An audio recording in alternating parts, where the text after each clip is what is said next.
Wardlow, the foot on the chest. Yes! Whoa! Champion! Whoa!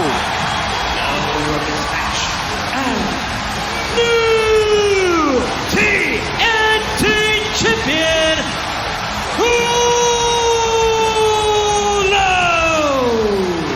Amazing! the Dark Order is in Rochester! And Rochester is Dark Order country! The six of us are here to stay! Before we get to that, Shivani, hold it up, please. Be a professional. Thank you. Congratulations to everybody that was on the team that won Blood and Guts. Even you, Claudio. Congratulations. See, I'm a nice guy, right? I'm growing up. I'm maturing. Yes! Acclaimed in the gun!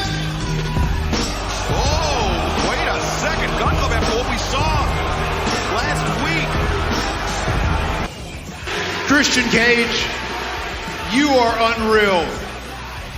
You're like the Michael Jordan of being an asshole. Every time I don't think you can top yourself again, you somehow do. Here's the thing, Matt. You're starting to make your brother sound like the sober one.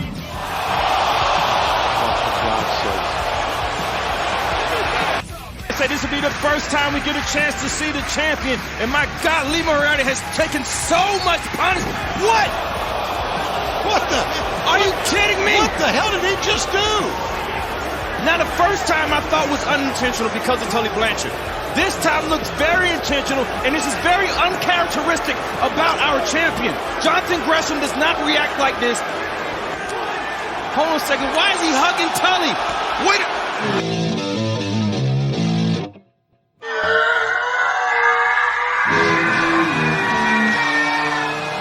Top of Wrestling with your hosts, O.D.M. and the Professor. Good shit. Late to every episode. Late so much, I'm going to have to buy you a pregnancy test. Bob Roode. I want to be a podcaster. Yay! His mama named him Kenta. I'm going to call him Kenta. Dynamite drop in, Monty. That broadcasting school is really paying off for you. You're so high you don't even know it. Ahoy, my boy. You ready for a Scotch ad? We don't know anything about him. The only thing he's got in his wallet is a bunch of names of whorehouses. That's Flair. Probably look like Jim Duggan digging the tape out of his crotch. Benoit, enjoy my wife. That's a bold statement, Cotton. Oh my God, mine just stopped recording. No, we're good. We're still recording. What a dick. I'd cease and desist me. I'd cease and desist me hard. I need a minute to recover off that. What kind of game is it? War Games! Let a war! War Games! You are an impressionist. Yeah, I know. That's the only thing I've said in the last half hour. Bark like a dog. Oh, jinx. Holy shit. How did that actually happen? Here we go.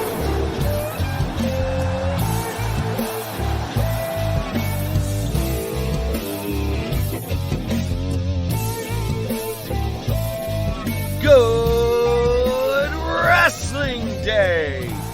It's Wednesday. You know what that means. The hottest professional wrestling podcast show is here. The top of wrestling, baby.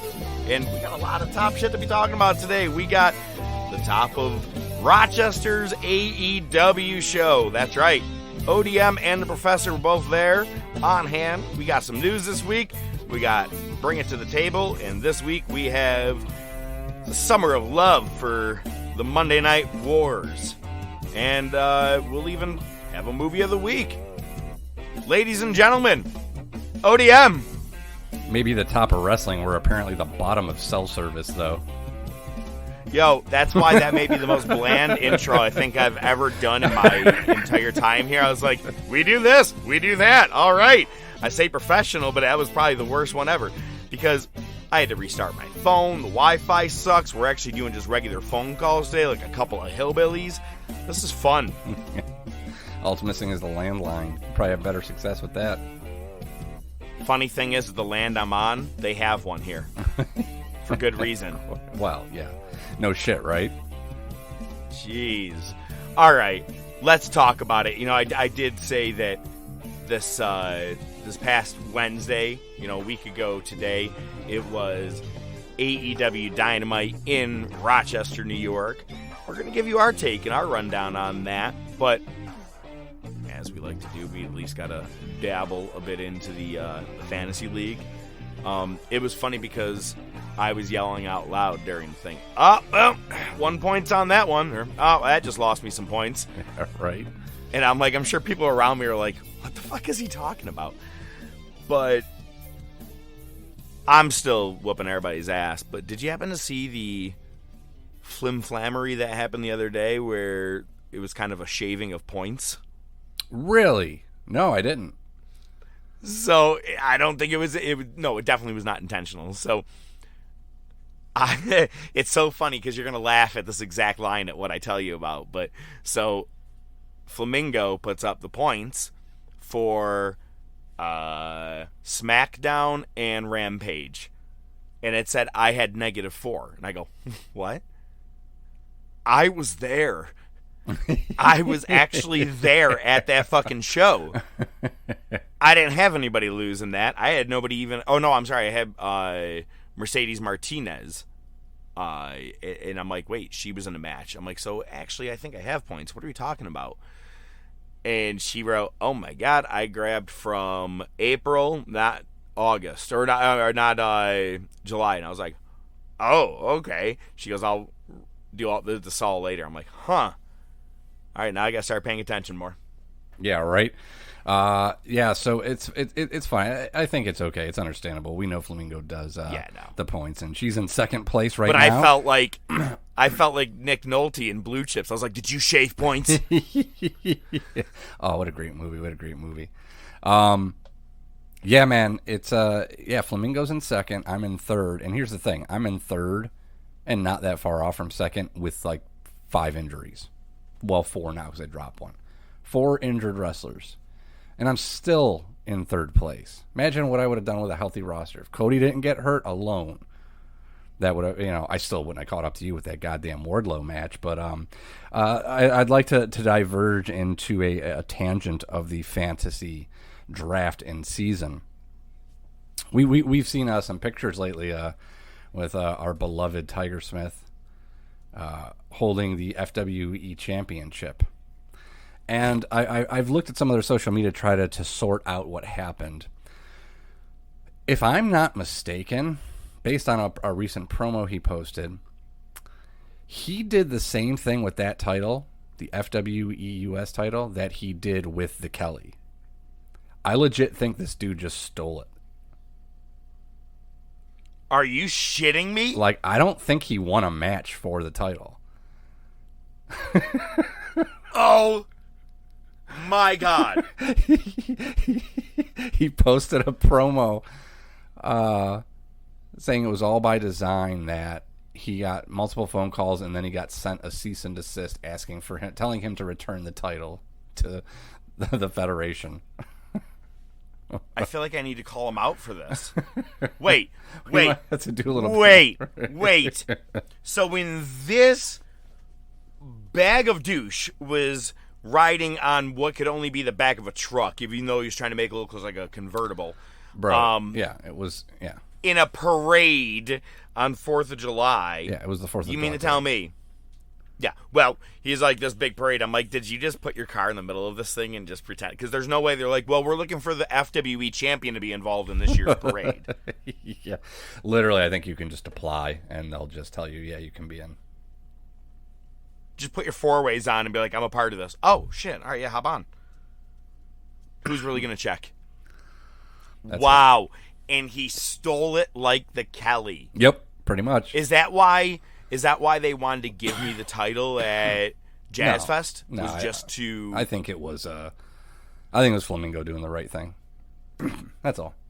Oh, wow. Yeah, man. Shouldn't be surprised, right? No, I'm not. But what was great is that they were at Dynamite, and she put in a message group, I fucking hate Wardlow.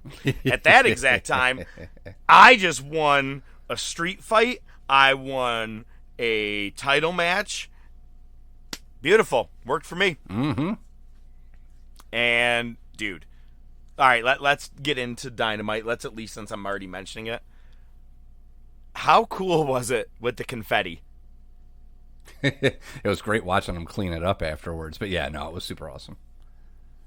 I actually said out loud, I go, I want that guy's job. The guy that came in with the leaf blower and just got rid of all of the confetti. I was like, that looks like a good job, man. So it really cool. But wait, when Guevara won, did confetti go off too? Yes. Oh. I don't want it to be that they just use Rochester and do the same thing over and over and over. But yeah, they kind of did. They kind of did in multiple senses, and we'll get to that. But I do want to at least lead in with my experience. So, Lil Jon, his shirt is officially actually 100% ordered, and he'll be hearing this today. I don't think he's conversation on the way. I forgot all about it. I don't think he's going to fit in a schmedium. The schmedium. It's an extra medium. Okay. But we rode from out of town, came in together, and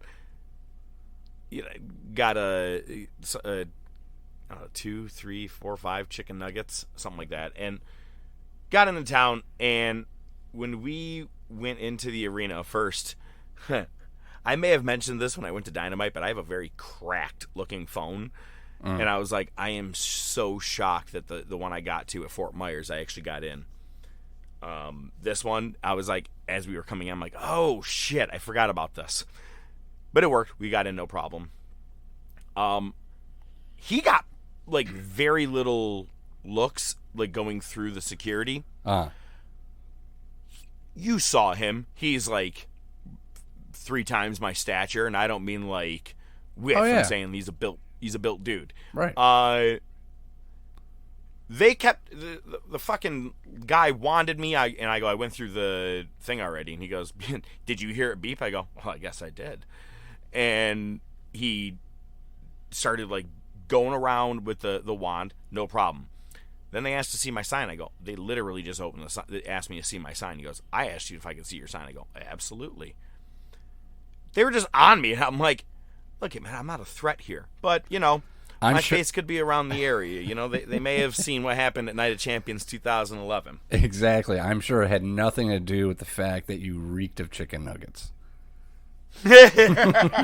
So we get to our seats. Now, first of all, we had front row. I wish you could see right now. Neither of us can actually see each other, but quote unquote front row to our section. Why I say quote unquote is because I had like maybe 3 extra feet in front of me from the next seat. It looked like we were front row of our section, but they basically, I was like 5th or 6th row all together, even though I should have been like front row to my own section with a little more room. But we did realize you did get some room out of it. You actually really did. There was a lot more, like, everybody else had less room. I had room to, like, we had more room for activities. Let's just say that. It was nice. So we're there. We got our section. And I found a sign in my car before we left. Because we were like, do we bring a sign? Do we not? And I go, dude, I think I still have one in the back of the car from when I went to Revolution that says, I left my RV for this. And then while we're at our seats, you and I are texting. You say, I'm in section 225. Why don't you tell them what the other side of the sign says? Hi, O.D.M. It was so awesome. It was just perfect.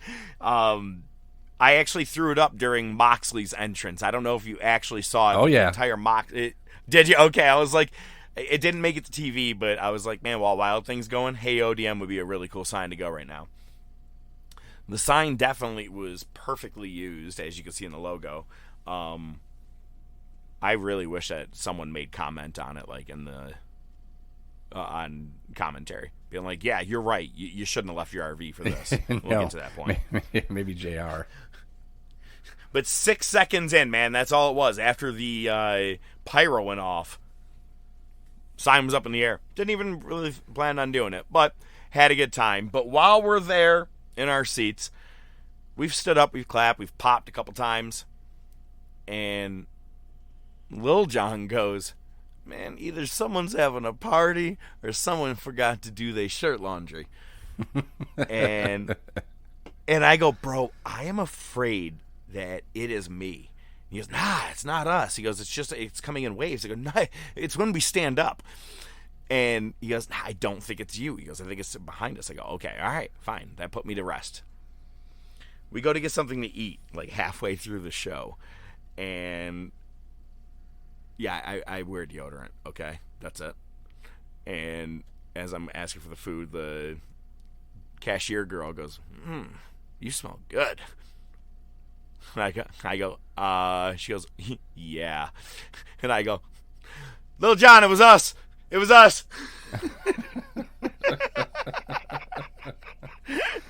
Yep. We just started cracking up. And, yeah. So, yeah, apparently we had a little bit of a skunk fight following us, but we even came to see you, so I'm sure that all of the Section 200 was like, yo, oh.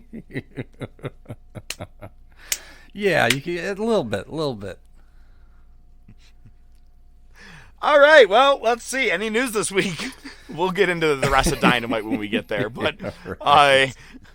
What kind of news you got? Yeah, some of this is kind of just pointless. I just put it in here. I thought it was interesting. Enough to spark discussion here. First one. I don't know if you remember this. There's always been talk about a Vince McMahon biography, like a film. Netflix was going to be working on a docuseries, and it has been pulled from their schedule, apparently. This is from Figure 4 Wrestling Online and Fightful. From Denise Salcedo. I hope I said that right. She wrote on Twitter, sources tell me that Vince McMahon Netflix documentary has been pulled and is off the programming spreadsheet at Netflix.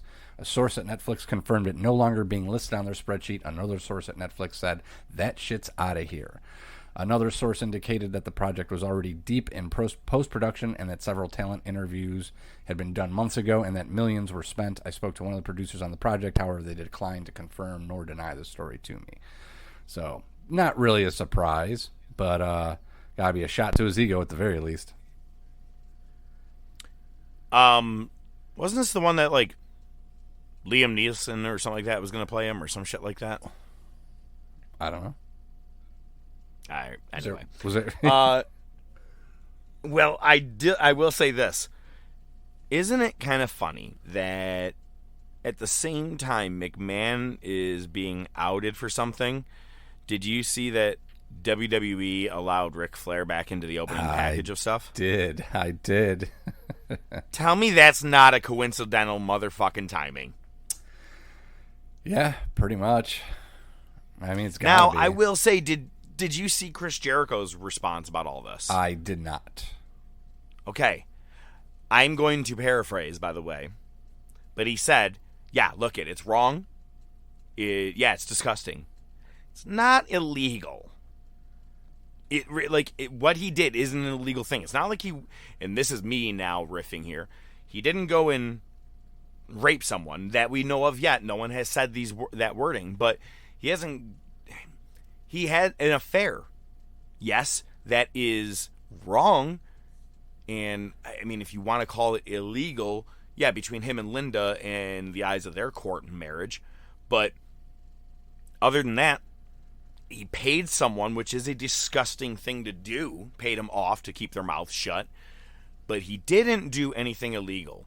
And I'm waiting for Jericho to get some shit on this, but I kind of agree with him. I do. It's like it kind of what we already said. Vince is Vince, and why is he going to get away with this? Because you've seen this, and you're like, yep. Yeah, I don't know. Well, first of all, we don't know that he didn't do anything illegal. The illegal stuff that he would have been doing would be, spending company funds on these payouts. Now, there's no proof or any indication that that's the case. But it's certainly always possible there could have been wrongdoings from a corporate structure. I mean, those are the things that they're being investigated for and they're looking into. Yeah, he's just a sleazebag. And I mean, we're talking, this is a major publicly traded company. So it's all about the optics and, so there's like two sides to it. There's the morality of it or lack thereof. And then there's the actual, hey, this is a business. We got to put out a press statement, and which they really haven't done much of. Basically, they're like, yeah, all right, Stephanie's running things now. So. So same as it ever was. Yep, exactly. You took the words right out of my mouth. Next thing I put in here was just, again, it's a quote, and I'm sure we're going to say the same thing about it. Wardlow was apparently on the Wrestling Classic podcast, and here's a quote from that. Honestly, I shouldn't even give this subject the time of day, and I really don't care to, but I do understand. People got to understand. We were together for 3 years. This is him talking about MJF. He was the first 3 years of my career. He was a big part of my career. So if anybody is allowed to touch on the subject, it's probably me. I'll just say this. He's not a good person. He really is a piece of shit. It was not enjoyable working with him. He put me through more stress than anything, and his behavior inside of the business and outside of the business is unacceptable. But that's all I'm going to say about it. So... Nothing that we don't already know, which is a kayfabe part of wrestling. You basically just broke down your character. Yeah. So. I've noticed that only two other people have brought to light their displeasure with his pipe bomb, if you will. His shoot, the "you fucking marks" promo. Jake the Snake said it disgusted him. And Chris Jericho said he's not as good as he thinks he is. Both of these are, on quotes from both guys. By the way, both these guys work for AEW. Right. You know what I mean? Like, give me someone outside of AEW saying something about him, then I'll listen. Other than that, I am still 100% convinced this is a work. Oh, 100%. There's no way it's not. However...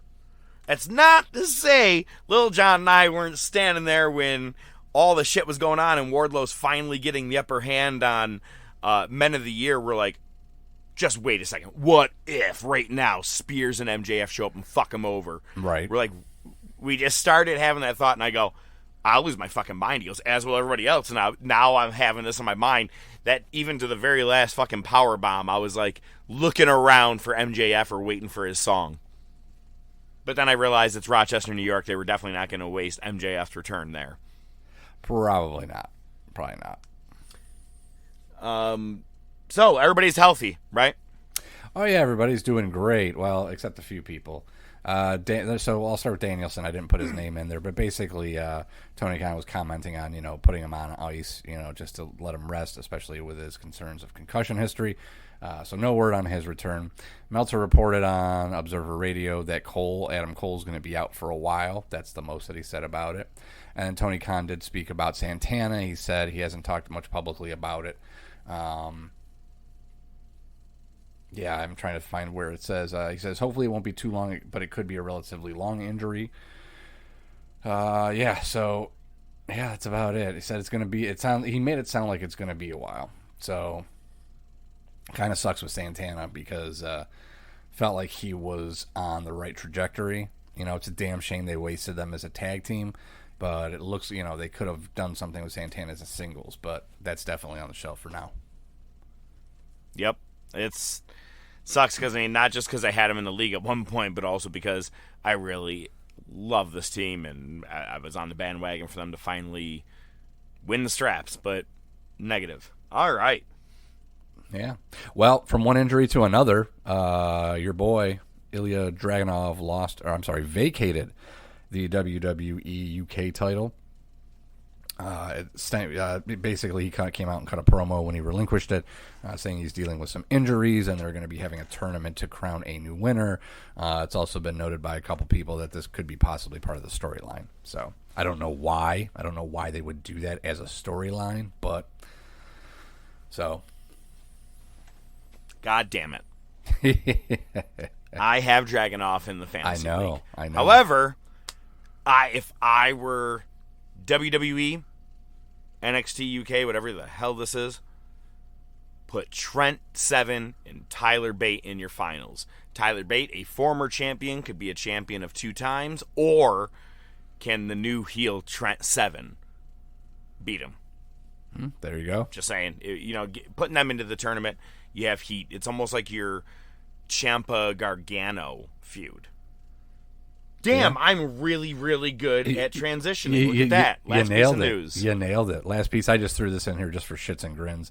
And combing through some of the news stories over the last week, I apparently saw that The Miz and Ciampa are now in an alliance together. I don't know why. It makes no sense to me. I don't want to understand why, and just know. Did you know a couple of weeks back the soundbite that played? That was Maurice talking about her husband's balls. Yes, we don't really touch base on... Okay. I found it and I was like, yeah, that's got to be played. But I gave no context or even said anything to you about it. And I was like, oh, yeah, that's Raw. We don't watch that, but heads up. Yeah, I saw some of that shit on Twitter or some GIFs or some shit about it, but... I did see that, lightly talking on WWE, the rematch is set for Street Profits and Usos at SummerSlam. And for the 47th time, Brock Lesnar and Roman Reigns are going to have a match. Now they're calling it the Last Man Standing. I'm sure, it's going to end in some form of bullshit debauchery, so we end up getting another match between them. SummerSlam's not looking all too exciting to see. Liv Morgan versus Ronda Rousey. Yeah. There goes Liv's title. Oh, did you see the video from the house match with Liv? No, not a house match. No, dude. So there was a house match recently, and it was Liv versus Natalya. There's fan video of it. I think Liv might have won with a roll up, but either way, she wins. She gets the pin, and Natalya no-sells it. As soon as the 3 hits, she immediately just pops right up and starts talking. It looks like she's talking shit to Liv, but she just says some shit and she rolls out and she heads to the back. Like, she fucking she took the pin, but then she no-sold it after that. Like, just popped up and... Yeah. Really? Yeah. No, I haven't seen that yet. Yeah, you'll have to check that out. Yeah, it's fucked up. So I wonder what's going on there. Because, I mean, Natalya is like a fucking ring general for the women's division. But she's also gone heel recently, I've seen on SmackDown, so maybe it's going to end up being a triple threat because Rousey and Natalya were friends, and you could put her, Rousey, and Liv in there. I'm just saying, maybe that's the angle they're going. Yeah. I don't know. I can't imagine. I don't know. I don't know. Well, we'll find out. Did you happen to see the other video of Pat McAfee and Michael Cole watching Liv's cash-in? I did, yeah. That's pretty cool. Dear shit, dude. Like, I mean this. I apologize for the years and years of saying, fuck Michael Cole, blah, blah, blah. Was he annoying for the many years of the things that he'd have to say over and over? Yeah, but the thing is, that McMahon's in his ear telling him exactly what needs to be said a million times. We've seen that video that came out, the leaked video. Right. Are you sure you need me to say it? I've already said it 120 times now. Oh, okay. Oh, yep, I'll say it again. Watching him do this, he really is one of the greatest announcers of all time. Watching him pop up, getting excited, and he said that McAfee has completely revitalized his career, getting him back in. And I don't know. The more I watch him, I'm like, he really is a pretty spot on fucking announcer. He's never been really that bad. Yeah. Still fucking. Oh man, I thought, wow. I thought I held my breath. I'm like, he's gonna say boo, and he went, yeah. I'm like, okay, all right. I haven't done the boo in a while. I'm sure you'll give me another opportunity later. Yeah, I'm sure. Because there's a lot of fun shit in the wars I can't wait to talk about. But all right, let's break down Dynamite and Rampage. I know you bounced during Rampage. You said, let me know if I should DVR it. Yeah, the whole thing. It was actually really good. But let's get into Dynamite. Wardlow, as we already said, wins the title. Kind of a weird, just flat finish to a title match, considering he beat everybody down, then just nothing happened. They even had all the people from Impact and UFC, all this shit. I'm like, just nothing. Yeah, it was. It was like, all right, he just put him out there, let him get the title. Let's move on. Yeah. And obviously you heard a lot of these sound bites as the beginning of our show because, it's our Rochester-based version. But between Matt Hardy's asshole line and Christian Cage saying that you're making your brother seem like the sober one, holy shit. Yeah, it was pretty rough. It was a rough promo to sit through. But it was good. It was, yeah. I mean, again, the payoff wasn't much. It was like, oh, it's Matt, because, Edge and Christian and the Hardy Boys. But, I mean, Christian's doing great work on the mic right now. Kind of filling that MJF gap right now. So, it was worth it for that. Again, ultimately, it was just like, meh. All right. Put him through a table. Great. I actually yelled out, I'm like, why are you wearing a turtleneck in July? It didn't make it to TV. It was enough for me. But I like the new version, Luchasaurus. It's like Kane coming out, the fire that was going off and everything. That was cool. I kind of dig this. Yeah. I wish he would just get rid of the mask. Yeah, it's true. Or just, if you want to stay masked, just wear a different mask, not a dinosaur one. Yeah, and I'm like, now they went with the all red thing. If he goes anywhere near a red looking mask, people are like, Kane, that's what he's doing. Right. I've completely changed the name on this team. It's Swerve and Lee. They're Swirly. They can call him Swerve in Our Glory or whatever it is. I don't care. It's Swirly. They ended up defeating Butcher and Blade. The pop Butcher and Blade got. Oh, yeah. Wow. Now, another little tidbit of a story. We were at our section, hold up the O.D.M. sign. I go, you want to go meet him? You want to go up there? He goes, yeah, it's dark. Fuck it, let's go. It was a dark elevation matches. So we went to go walk by, and this family walks by. We're talking like 2 to 3 80-year-old people all wearing Butcher and Blade gear. And then this girl that looks so much like Bunny. And I thought it was Bunny for a second. And we stop and we're like, that's got to be the family. We're like, because no one in their age is like, yeah, we're here for Butcher and Blade. Right. We're like, oh my God, that's their fucking family. And you could see them kind of giving them nods and shit when they came out, like when it was cameras weren't on them in the very beginning. They had family and friends kind of scattered throughout the arena as I kind of began to see some of the, the footage from around the arena. But, Gotcha. yeah, man, they got a great pop, but they lost, unfortunately. I liked the way that they did they keep this rift going between Keith Lee and Swerve. Right. How Swerve accidentally hits him, and when Swerve's about to fall off the top rope, I really liked the spot that Lee grabs him and pulls him back in and being like, we're good, we're all right, man. For some reason, I like that spot. Maybe it's because I was directly in front of it. I liked it. Right. No, it was good. Yeah, the match was fantastic. I liked it a lot.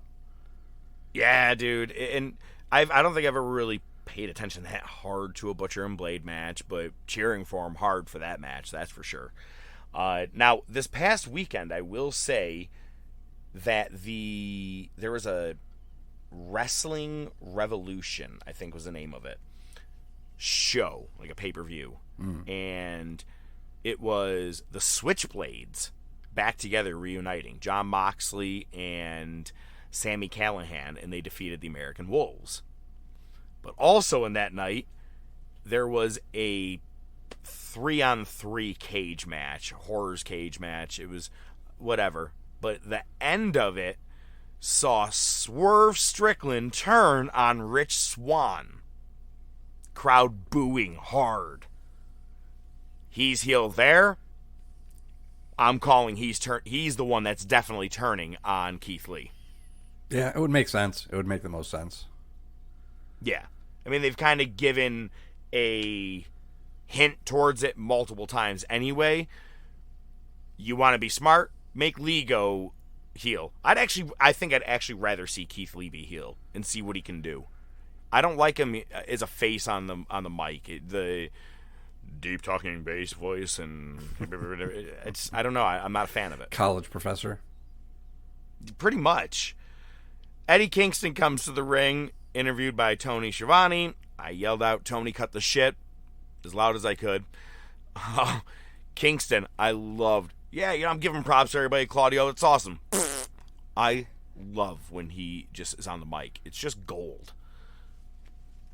What were your thoughts on the Ruby Soho door incident? I don't get it. Why is there that connection between Eddie Kingston and Ruby Soho? I actually had to do some research on that myself. But first of all, I was like, well, she walked right into the door. I didn't like how it looked. I think there could have been a better way of doing this, but it's fine. First, she was the one that took Ty Conti out during Blood and Guts. Okay. Do you remember this? All right, yep. Ty was trying to get involved during Blood and Guts. She came and took her out and beat her ass. I think that's kind of at least the closest connection first. But also, her and Eddie apparently have had a long history of friendship. Go back and watch when Eddie Kingston gets in CM Punk's face and Punk goes, after Eddie just lost to Bryan Danielson on Rampage, and Punk goes, "I'm disappointed in you," when they were starting to begin their feud. Right. Ruby is the one pushing Eddie out of the area and going, "Come on, let's go. So it's kind of one of those backstage friendships that I think they're kind of letting it bleed out, but you don't always have to say every little thing, if that makes sense. Yeah, it does. I wish they would just fucking make it known, just fucking drop a line on commentary or something, but that's nitpicking. Yeah, okay, that makes sense. But do you need everything told to you all the time? Because that's where this whole kayfabe could be, is like there's some kayfabe thing going on there we don't know. Yeah, it seems out of nowhere. That's all I'm saying. Well, look, her destination is unknown. All right, end of the show. Here we go. Dark Order comes out to the ring.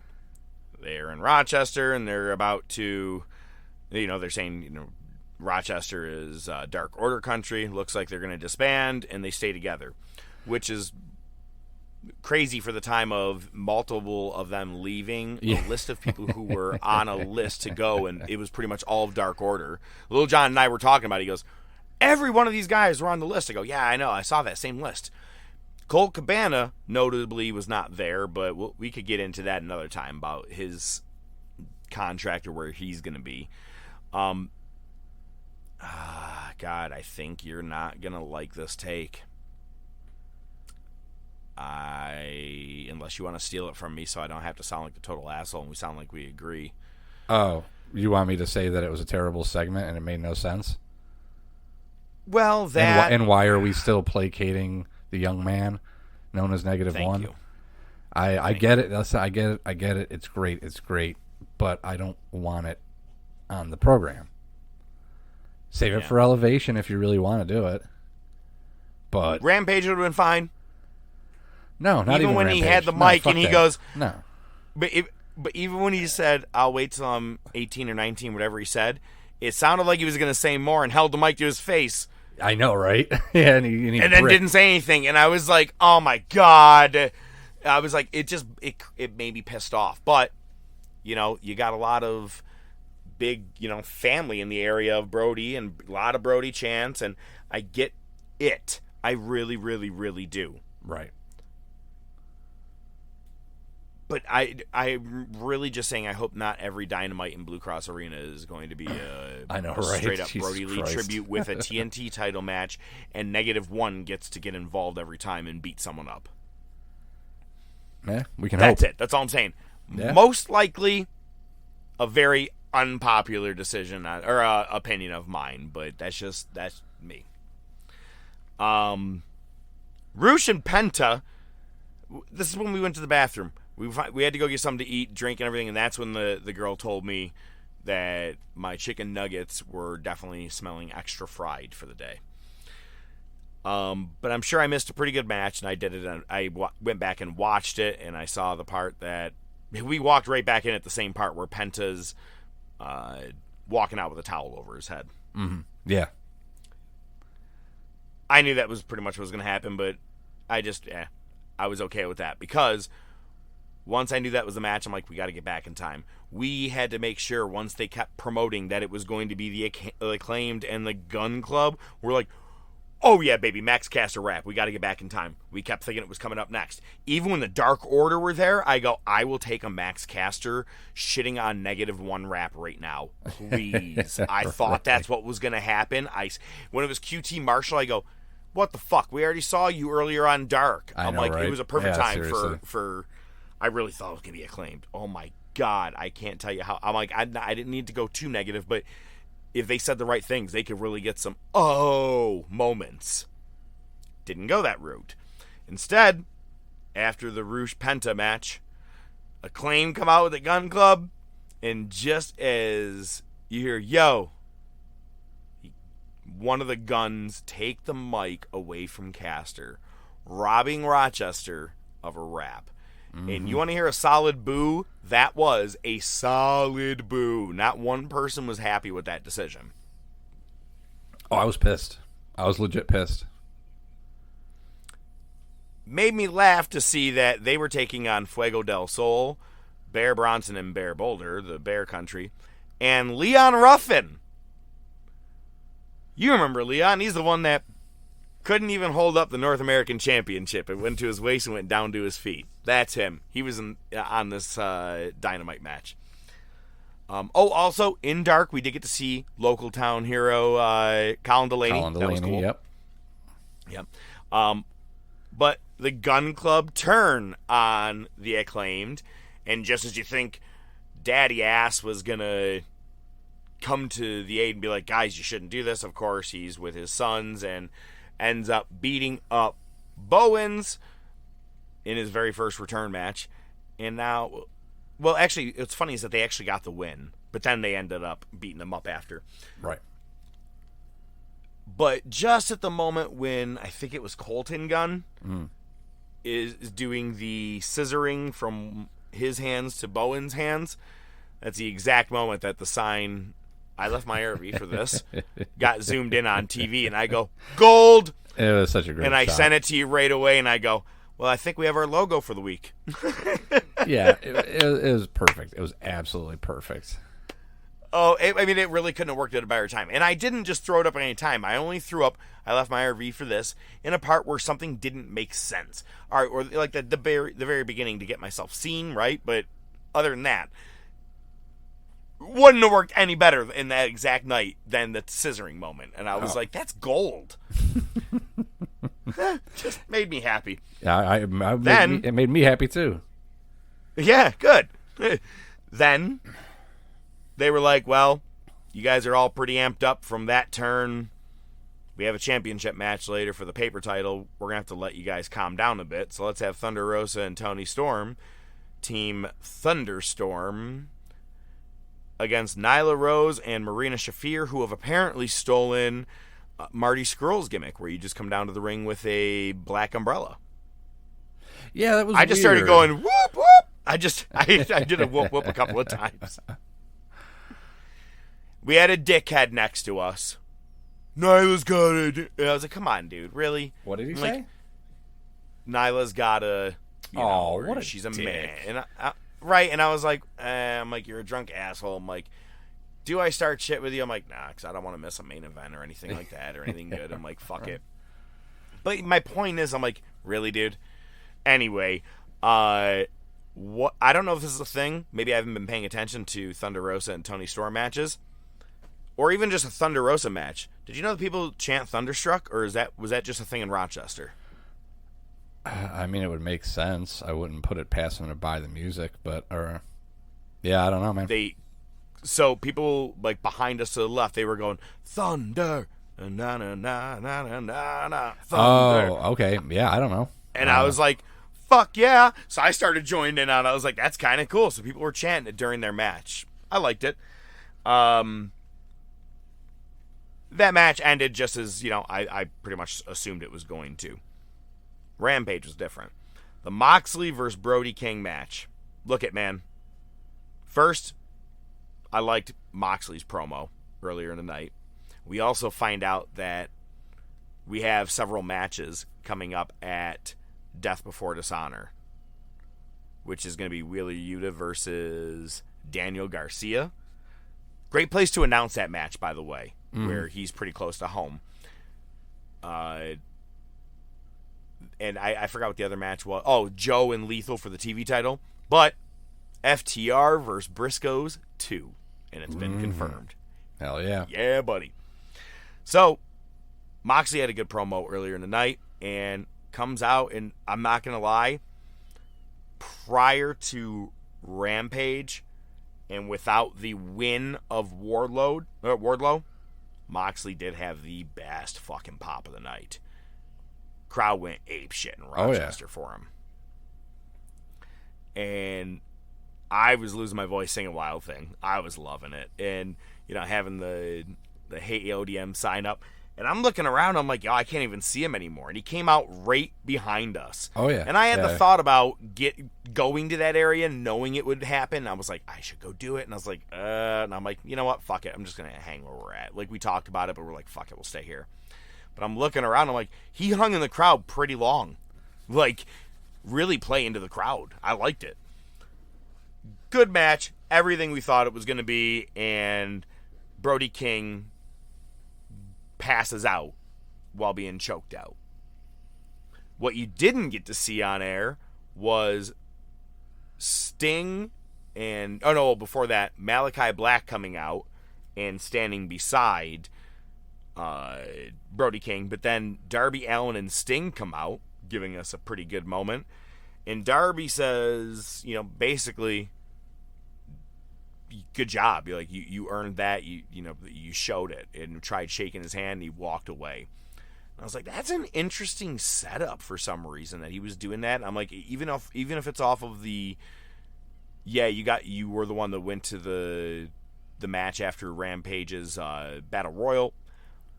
Or, I don't know. It would never, ever happen. But, shit, it would be kind of cool to see Sting and Darby just go to the House of Black for some reason. Yeah, I don't know. I think they're probably just going to build it towards that whole David Goliath thing. And it'll fizzle out. Yeah. You know what I mean? Darby seems lost right now. I don't know if it's just because he doesn't want to work as much or maybe because he works like a fucking maniac. With no regard for his health and safety, so they just limit it. He can do one appearance a month because he has to go down, like, higher steps or flights each time. Yeah, so I don't know. I have a funny feeling that this isn't, like, leading to anything with one of them or both of them joining the House of Black. I think it's just they had that spot from the Battle Royale, and they're going to milk that for a little bit, unfortunately. I'd like to be proven wrong. Yeah, I totally agree. So, Rampage, man, it took a long time to get Rampage up and running. I was kind of losing some steam, but they did. And they opened with Eddie Kingston taking on Konosuke Takeshita. Close Did I say enough. that right? Yeah, it was close enough. I am a major fan of Takeshita. Yeah, got a lot of potential. Oh, my God. And he came out of nowhere, right, with that match against Adam Page.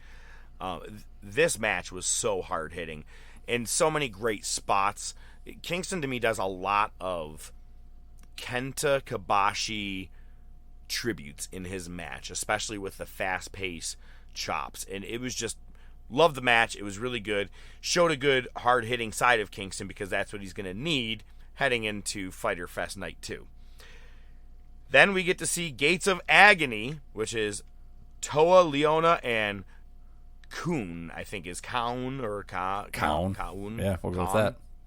Kaun. Tully Blanchard's new team. They are, exactly. And they are taking on Lee Moriarty and Jonathan Gresham. So now we finally get to see Gresham show up with the octopus head. We're fucking excited about this. And man, for about 6 or 7 minutes, Moriarty is just getting his ass kicked. We're like, okay, so Gresham's coming in with the hot tag. This all makes sense. And we're like, yo, he hasn't even done anything yet. And just as Lee jumps in the air to get the tag, Gresham pulls his hand away. And we all went, oh, you motherfucker, you. And we all started chanting, fuck you, Gresham. And he comes down the steps and hugs Tully Blanchard. And I go, oh, I got. Oh, I wasn't expecting that at all. Great swerve. I was not ready for that. Good moment. So, heading into Death Before Dishonor, you have a heel world champion for Ring of Honor. All different doors are open for this. I'm kind of curious who's going to face him. Probably going to be Lee Moriarty for turning on him, my luck, but we'll see where this goes. The next match, Mercedes Martinez, who is the Ring of Honor Women's Champion, tags with Serena Deeb, and they took on local Rochester wrestlers Kayla Sparks and Christina Marie. And as, you know, of course, the Professor and Mercedes Martinez get the win. I yelled out, I'm the real Professor. I don't think she heard me, but Deeb, of course, turns on Mercedes, looking like she's going to go after the Ring of Honor Women's title. I'm like, she better not fail at 2 women's title matches in a row, because she's too good to have her just not be a champion. Yeah, but I mean, she's also at that point in her career, I would think that, you know, she's there to put other people over. You know, she might win a title here or there, but I don't think, you know, winning it from Martinez is necessarily what's good for business. Agreed. Well, but at the same point, I mean, Mercedes isn't really, I don't want to say she's not marketable, but I don't know. I think Deeb being a badass and a good talker, I think it could be a good transitional champion. We watched Orange Cassidy and Best Friends and Danhausen come to ringside, and then we bounced from there. We didn't want to kind of beat the traffic. But we at least wanted to see what they looked like and everything up close. Danhausen coming to ring with his tie on. His lawyer antics were hysterical backstage. I thought it was awesome. Well played. I love Danhausen. He is 2022's Doink, but so much better. Like you can't beat Danhausen, man. I like WWE would water him down in so many stupid comical ways. The things he does in AEW, I'm a fan of his. But tonight on Dynamite, have you felt like you haven't had enough tag team championship matches that are triple threats? Well, don't you fucking worry.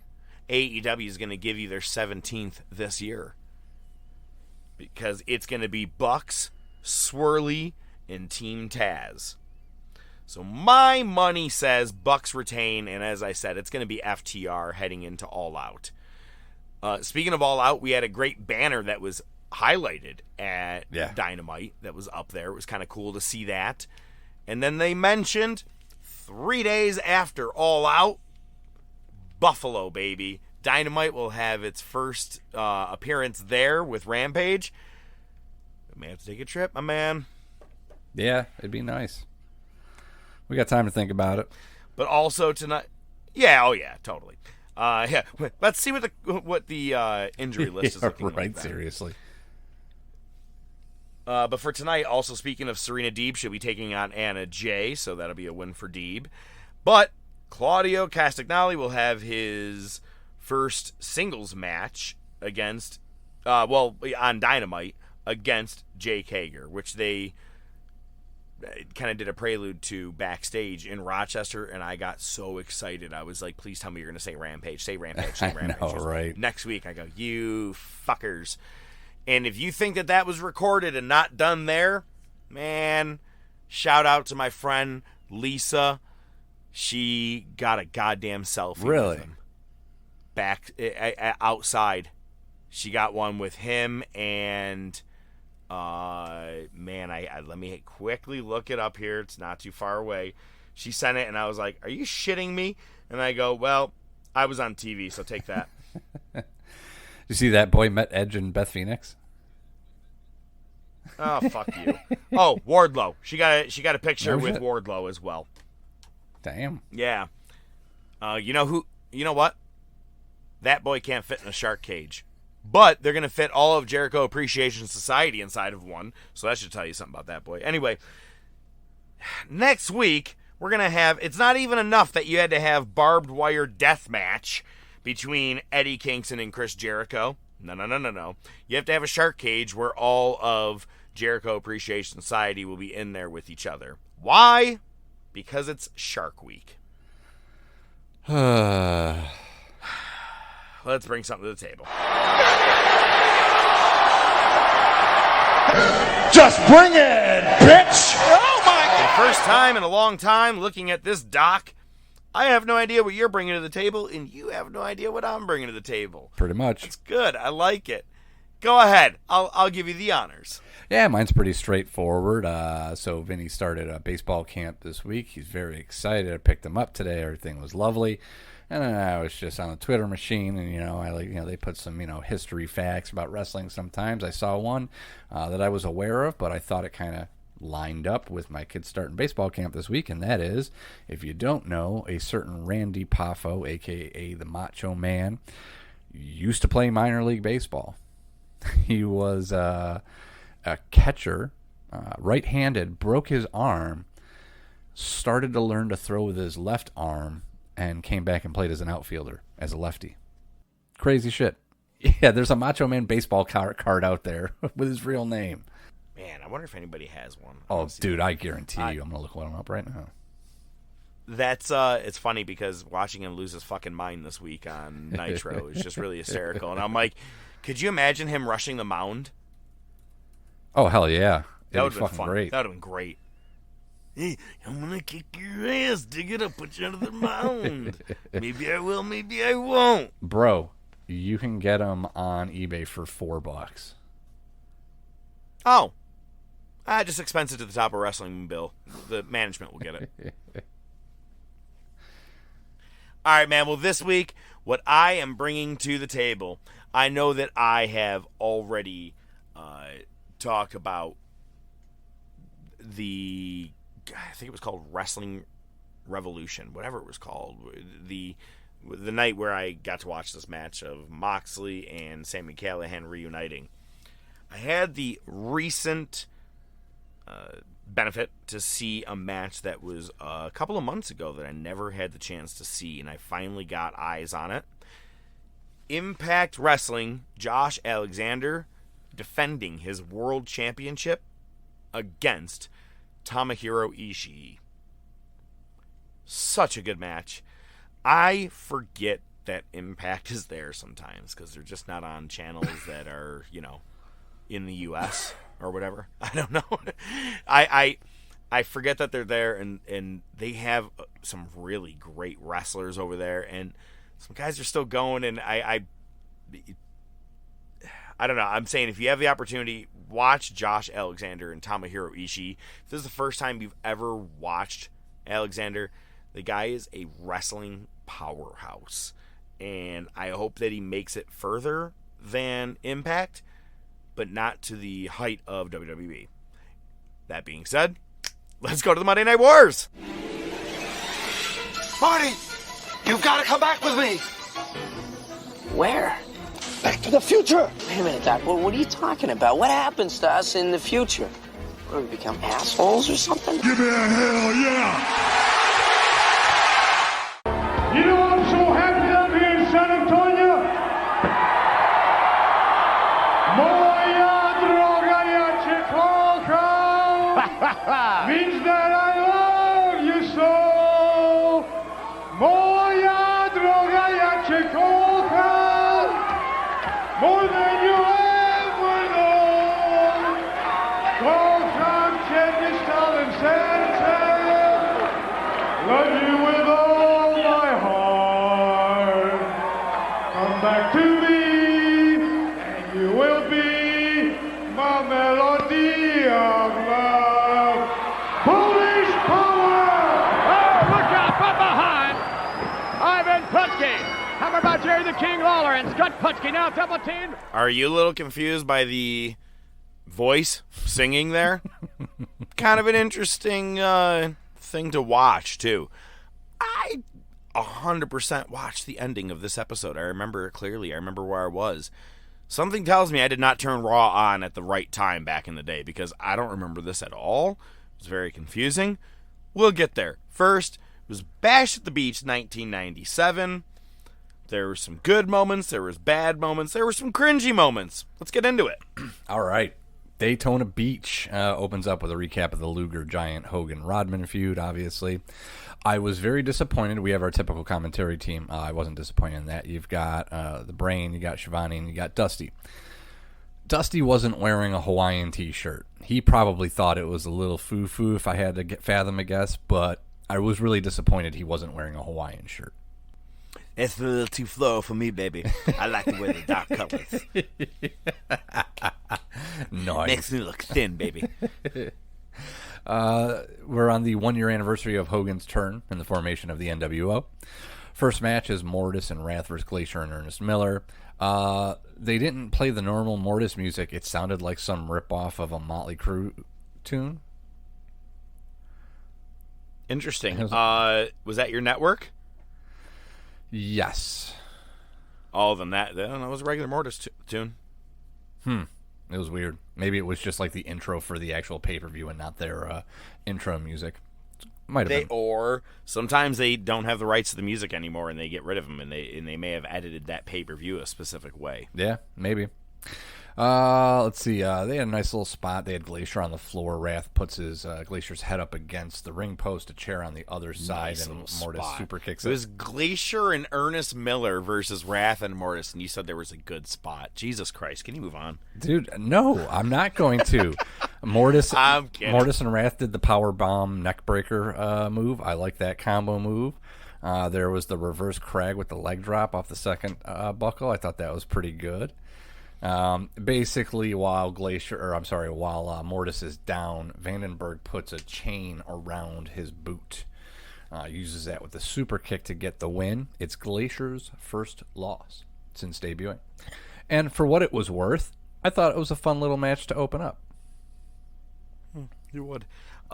Did you happen to see after it was over, Ernest, his reaction while kneeling down near Glacier? Can't say that stuck out to me. All right, well, he had his arms up in the air like he was Andy Dufresne looking up at the rain coming down on him. But was also giving the cries of like remember when Tommy Dreamer's like, they shot Johnny. No! The trope, yeah. It's kind of a cross between both of those, and I was like, it's just so awesome because it looked like a fucking Mortal Kombat game. Glacier's down, and he's like, no! It was pretty much. That was my favorite visual of that moment, of that entire match. Hey, man, for an opener, it wasn't bad. We had a quick backstage segment. We've got DDP back there with the nerd for the WCW website, and apparently DDP's dad was just hanging out there with him. Just sit there, Dad. You don't have to do anything. He was a ladies' man. He looked like it. Next, we get Ultimate Dragon versus Chris Jericho for the Cruiserweight title. I've said this before. I'm going to say it again. Some matches you just watch. There were a couple small little botches, but other than that, it was a fantastic match. Jericho retained on a counter, and personally for me, we're 2 for 2 on this pay-per-view so far. I thought this was a solid match. Oh, it was fantastic. I would have rather this opened, and then I would have been okay with the tag match. Okay, fair enough, but still not bad. We get Gene on the set, plugs the hotline, says who might be in the building. There's some people here that have no business in here that are here, wondering if it's DDP's partner. Goes ringside to interview Raven, and Stevie Richards is sitting next to Raven, and Gene goes, "Hey, pal." I love the use of pal. I don't know if that's a fucking. I swear, I was like, I hope O.D.M. caught that. It made me laugh because he looked over and he's like, Raven, I got a question for you. And he looks right over at Stevie Richards. Stevie gives him a quick thumbs up, and he goes, "Hi, pal." And I laughed immediately at the "hi, pal." I was like, yes. I don't think I ever realized how much the word pal was really used. It was. Well, it gets used again right here because Gene, without missing a beat, goes right up to Raven and he goes, "Don't Mike Tenay me, pal." Yep. Whatever that means. I don't know what the fuck that means. What? Because Tenay tried to interview him twice and Raven didn't say anything. Oh, okay. I was like, what? Know all about the Lucha Libre wrestling rules and shit? I don't know what that meant. Okay, all right. Raven does his promo. I wasn't sure if it was a written promo or a Candlebox song. It was Jewel. He's like, I see the clock. It's 6 a.m. Gene calls it Edgar Allan Poe gibberish. Richard gets on the mic, says, Raven, tell him about the announcement tomorrow night, and Raven just blasts him with an elbow. So, I forgot how much I love how awesome Raven's flock is. Shut up, Mimsy. It's just so awesome. And yeah, and what he's doing obviously is, you're saying the Candlebox song, obviously, and it was him just doing all of his poetic stuff. And I forgot, man, he really doing those promos. You could hand that promo to someone right now. Let's say you handed that to Roman Reigns. I would bet anyone $100 to a box of fucking donuts that Roman would fuck up that entire speech at some point or somewhere in that entire thing. Because I don't know, Raven was a wordsmith and was really good on the mic. I don't think people give him enough credit. That was a good part, and I did like the clocking of Stevie Richards. What's awesome? Just beating up his underling. Yep, and the good news is it's just a sign of things to come. Oh, hell yeah. It continues. Absolutely. Next we get Great Muta and Masahiro Chono versus the Steiners. It's great to see Muta, but not in this context. Just not great. I feel like they're if the Steiners are really supposed to be really vying to become these tag team champions and saying they need that spot, this was a nostalgic match. That's the only reason they put this on the card, because it made zero sense for any reason at all to have Muta and Chono against the Steiners. Well, they even said if it's an NWO version. Yeah, basically it was like the NWO stipulation that you got to fight these guys before you fight the Outsiders for the titles. But still, just pointless. Yeah, exactly. So, hey, two out of 3 ain't bad so far. Still not a bad start to the Yeah, that's what Meatloaf said. Jesus fucking Christ. Boo! Fuck you, that was an amazing line. Well, make that 2 for 4, because next was Hoovy, Hector Garza, Someone Jr., and Villano 4 verse Psychosis, La Parca. Yeah, I don't know. I didn't watch. Team Hoovy won. Wait a second. Was his real name Someone Jr.? No, or was it, I didn't catch it. Yeah, I just didn't catch it. And because that may be my new favorite wrestling name. Someone Jr.? Someone Jr. Next time I play a wrestling match and create a wrestler, that's the name I'm using. Okay. All right, let's move on. Kevin Sullivan with Jacqueline and Jimmy Hart versus Benoit. It's a career match. A loser will never wrestle in WCW again. They're still doing the whole domestic dispute angle with Sullivan and Jacqueline. This is the cringy part I was talking about. Yeah. The walk to the ring was a bit much for me. It was. Jacqueline was actually getting involved because it was a no-holds-barred match. Benoit actually throws Jackie at Sullivan. Then Sullivan just pushes her to the ground. Sullivan starts murdering Benoit with surfboards. Sure, that helped with the concussions. Jimmy, so they're on their little set, these guys always got to get on the set. So Jimmy Hart, they have like a little lifeguard tower, and Jimmy Hart gets up into it, and they knock him over, and he flies into the bushes. They end up back in the absolutely the best part of the match. Pretty much. They end up back in the ring. They bite each other. It was like 2 or 3 cripplers in a row with a rope break. Hart ends up distracting the ref, and Jackie slides in the chair. And Jack says, I want to hit him. But she hits Sullivan instead and walks off. Benoit hits the flying headbutt for the win. Massive pop. And Hart runs down Sullivan post-match. This angle went a match too long. I definitely agree. Yeah. But they definitely at least played into the rest of the real-life domestic dispute bullshit. They're like, well, at least it happened in real life. We at least got to finish it out in storyline. But, Jackie, when she did that, she had enough. And she reminded me of Jennifer Lopez in that movie where she had enough. Oh, I thought you were going to say Tina Turner. Put some steak on it. Okay, let's get out.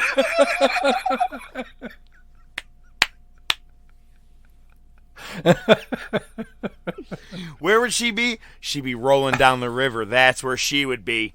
That's not even our movie of the week. And I don't think our movie has that many funny quotes. No. I don't know where I left off here. Okay, next match. It's Mongo versus Jeff. You left off. There's no such thing as a weaker sex. 110 in your bra. Okay. You get it out of you? We get That's what he said. That's what he said. Mongo versus Jeff Jarrett for the U.S. title. Deborah's on the apron for the distraction. She got the Halliburton in hand. Jarrett ends up grabbing it. The only thing that I really liked about this was two things. The first one was when Jarrett goes to use the briefcase, Mongo actually blocks it with his arm, but he sells his arm because it just got smashed with the briefcase. Then we get the headshot, 3 count. Deborah turns, aligned with Jeff Jarrett, which means that her and Mongo were probably divorced for the last 2-3 months. You know, it's funny that you just said the last rivalry or last feud went a match too long. This entire waiting for her to turn took probably 2 months too long. Oh, yeah, at least. I've been waiting for this for so long that when it happened, even though it's 25 fucking years old, I actually threw my arms in the air and I was like, finally, I've been waiting for this heel turn. I know, right? Oh, man. But, yeah, you're right about the one to the arm and then the head, but I don't know. It looked like Jarrett was ready to go for 2 swings, so I wonder if the whole plan was for him to try to block the first. Yeah, I don't know, man. Could have just been a botch. But that's the other thing, too. If he botched it, he sold it well. He covered it up good because he sold the arm, which opened him up for the headshot. I mean, I kind of like that. It's a small little thing, but, it never happens. It's always just a headshot and or a she dunk. said, I'm always going to be with the U.S. title, y'all. That's what she said into the camera. Pretty much. Yeah, pretty much. All right, so a couple quick things. We get Gina on the ramp talking about the hotline again and Road Wild. We get a promo. It's going to be in Sturgis. Get the Hogan-Rodman pre-tape for the match tonight. And next we get Hall and Macho Man with Liz versus DDP and his mystery partner, and it's Kurt Hennig.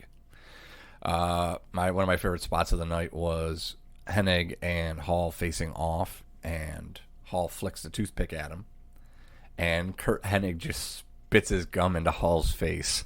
So it was just great. Not sanitary. Not sanitary at all. No, not at all. You want to know where that gum's been? Deborah was just out there, There was something interesting where Hall in the corner, I think, whoever he was in the ring with was down, and Hall does the DX gesture. He does the crotch chop. We haven't even gotten I feel like I do remember him doing a couple of chops to the crotch. And we don't have DX yet. It's true. I just find it interesting. Funny because I also saw this week on Raw, Michaels do the fingers, I'm so scared. Yeah. And I was like, he's basically just stealing from Hall each week. He's watching Nitro and be like, yep, I'm doing that one next week. Mm-hmm. Yeah, Hall was the man. Yeah, so Hennig just axe handles DDP in the back and walks off. Hall hits the outsider's edge. Macho hits the elbow. And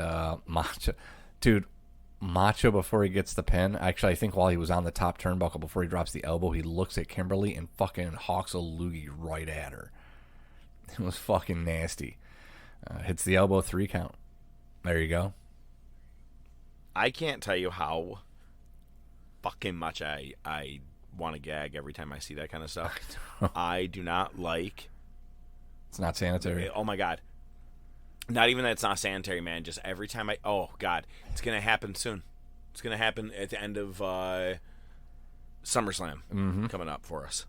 And I'm like, it grosses me the fuck out every time. It's going to happen in Survivor Series, too. But I've never in my entire life, I don't give a shit how much money. If Joe fucking Rogan came to us right now and was like, I want to take your podcast with us, and we're going to fucking pay you thousands of dollars for O.D.M, you're going to spit a loogie right into his face. I'm like, I quit the podcast. I'm not shitting you. That's gross. There we go. Well, now that we know your opinion on that, it's good to know. I'll be sure not to spit on you next time. next time. That sounds like we. Never mind. Go ahead. Let's move on. Please fucking move on. Please fucking move on. Next, the NWO music starts and then stops, and then Piper's music hits. That's what happens when you don't have somebody the level of Kevin Dunn in your production studio, apparently. But it is Piper versus Flair. It's at this point that I stopped paying attention and started thinking about all the things I had to do that day. Flair. So we started off with 2 good matches at least. From there, whatever. Flair pulls out the tape knuckles out of his shorts. Piper blocks it, uses them on Flair. Mon goes to the ring to distract the ref. Benoit goes to the other side, goes for the headbutt, but Piper moves, hits Flair instead. And Piper wins with a sleeper. Not really much to go over here. I kind of gotta say, man, he did not have a bad year or two when he came back for his final run. Yeah, beat Hogan I'm clean. not ever beat counting Flair clean. Piper's run in 2006 and all that shit in WWE. Right. I'm talking this run here, he has put Hogan to sleep and he has put Flair to sleep. Yeah, clean, both. That's what I'm saying. I'm like, kind of big. I never really looked at his career. He really had no problem defeating everybody. He's the only guy that Hogan's like, yeah, I'll put my shoulders to the mat for you. Right. Got to pay him back for WrestleMania 3. But you got to sleep with my wife, brother. Sorry. I worked 62 weeks last year. All right. Anyway, moving on. We get Michael Buffer in the house announcing the main event. We get Luger and Giant versus Hogan and Rodman with Macho at ringside. Hogan does a crotch chop as well. So, I find a little shit like that interesting. Most of this match was Hogan and Luger, as you'd expect. Rodman gets a hot spot where he arm drags Luger when he comes in, but Luger returns the favor. Big pop. Rodman hits a shoulder tackle. Big pop. Luger answers that with the lariat. Wait, before you move on. Okay. Because I know you're going to keep going on with the rest of this. Man, I forgot how goddamn big Rodman is. I know, when right? You see him in there with other wrestlers. Like, he was just, like, the top of his head was just above the bridge of Giant's nose. Giant's nose. Like, he was, like, not that short compared to Giant. I was like, he's a big motherfucker in here. So the bumps people were taking seemed pretty real, as opposed to putting any other guy in there as of recently. I mean, I thought he actually did a better showing than Mongo's first several matches, or even up to now. Definitely. Yeah. But go on, please, because there's one move in particular that it's kind of like when you're playing 2K and you find that one move you absolutely love to do, and you do it over and over and over. Rodman figured that move out during the middle of this match. Oh, I don't think I have that in there. You'll figure it out. Go ahead. All right. Well, I guess we'll get there. Giant ends up spanking Rodman. Gets him in a choke. Hogan goes after the knee. And we get Sting coming down the ramp. Looks like Stangdo. Hits Giant with the bat. Points at Hogan with the bat. But Luger dodges something. I don't know. My notes suck, apparently. Luger dodges a move from Hogan. He hits Rodman instead. Luger gets Hogan in the rack for the win. Then he racks Rodman. Then he racks Macho. That's what I have. I am missing the details you are speaking of, so I'm going to let you speak to it. Well, first of all, that Sting or Stang that came down looked like a zombie walking to the ring with how they were walking. It was weird, right? But it's going to play into the following night. No. What is it? A leapfrog. Easily, yes. Rodman did probably 17 leapfrogs in this match. Like, a lot. Like 5 or 6 on Luger within the first couple of minutes of him even wrestling. He did even a couple to Giant. I was like, they got there like, so what do you think you do? Like, I could jump really, really high and spread my legs. All right, we could work with this. We could work with this a lot. I'm just saying it was done so many times. I was like, holy shit. But I guess it could be worse. It could have been trying real moves and botching them. Exactly. Like Snoop Dogg doing an elbow drop off the top. Oh my god. You know what? I just had that image out of my head. All right. And now it's back for another couple years. Let's get into Nitro the next night. Nitro. we're in Orlando. Michael Buffer's opening the show, and he mentions the debut of the Nitro Girls. Kimberly, who has been tasked with creating this group of talented young women, comes out on the mic, which doesn't work, and she still proceeds to introduce all of the Nitro dancers one by one, but nobody can hear a fucking thing. We go to commentary. Shivani's mic don't work for shit either. You know how Kimberly did that, right? I'm sure you're going to tell me. You remember how she went with the same theory that girl did in The Replacements? She's like, I need some dancers. Where can we go? Pussycat. Anyway. One of them's Shawn Michaels' wife. Oh, that's true. All right. Isn't one of them... I think a couple of them are the chick married to that's wrestlers. in Ready to Rumble, right? I mean, that's who David Arquette gets a bang. She's... well, there you go. Foreign object! All right, let's move on. Yes, your mics this night were fucking shitty. If it was like every way possible they could have issues with microphones, it was happening on this Nitro. Oh, absolutely. Commentary calls out Stang from last night, obviously wearing a mask. They call it out as being Kevin Nash, which, it's pretty transparent. We open with Alex Wright versus Prince Iaukea. I love the pre-tape from Alex Wright. We finally get a promo from this guy without any interruption, without any bullshit, and all I could think about was, we care about nothing, Lebowski, and next day we come back and we cut off your Johnson. That's all I could think about. Well, did he do it? Well, you have to wait till next week. The Giant just comes out, choke slams the ref, grabs a mic. Iaukea gets a little lippy with him, and Giant choke slams him. And then he choke slams 6 security guards. Says he's sick of the NWO and he wants Nash. Next, we get Eddie versus Chavo. It was a good showcase for Chavo, but Eddie wins. Hits a second frog splash after the bell. The older brother, Hector Guerrero, comes to the ring, runs down Eddie, and Eddie shoves Hector to the mat and just powders. Good stuff. Mean Gene calls out DDP, comes out with Kimberly, says he ran into Kurt Hennig in Minneapolis after a match, puts Sting over, just gives a little bit of a recap on how he's feeling after Hennig walked out on him. So there's that short segment. Gene's on the ramp. He calls out Harlem Heat. They call out Hall and Nash, saying they want to meet in a match. Next match of the night, we get Buff and Stuff versus the Steiners. It's actually vicious and delicious, but nope, it's Buff and Stuff. It's Buff and Stuff. NW arrives backstage, including Conan, and Nash is there, but he's visibly limping, being helped on by the other guys.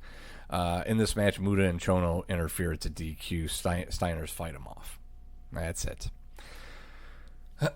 Mean Gene recaps the promo from Raven from the pay-per-view last night. Visits Raven at ringside once again.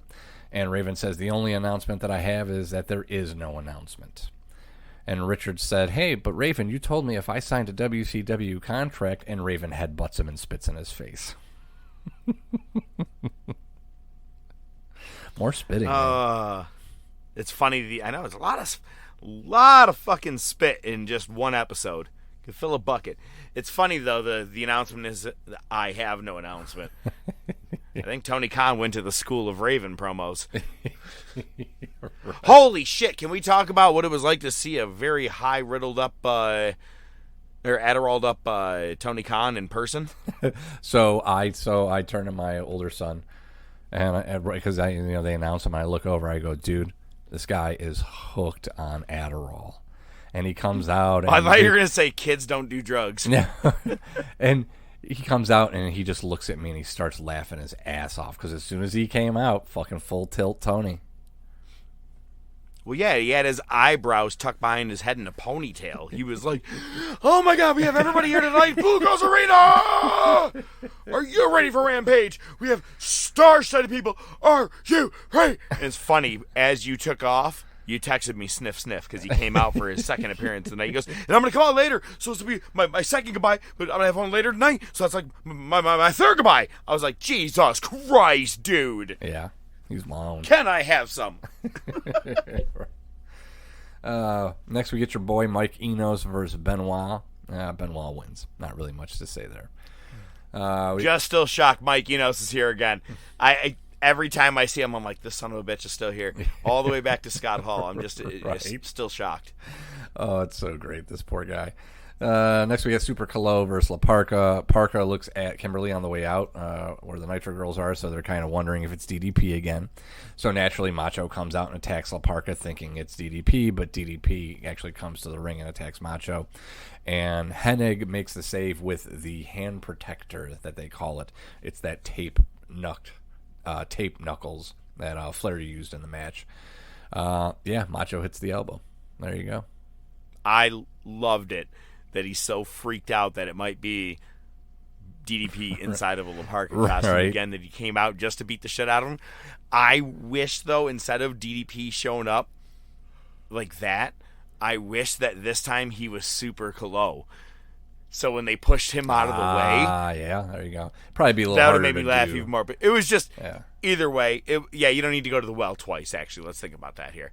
But it was awesome how Savage was just so pissed he just went running the ring to beat his ass. It made me laugh. I was like, he's so fucking fired up. Gene's waiting on the ramp for Kurt Hennig. DDP, he says DDP has nothing in common with me. Calls him the biggest mark in the world. That was I don't think this has got to be the first time we've heard the word mark in the Monday Night Wars. I want to say that I have heard the actual marks being referred to as marks, but not another wrestler. No, not in that context. Correct. Yeah, definitely not.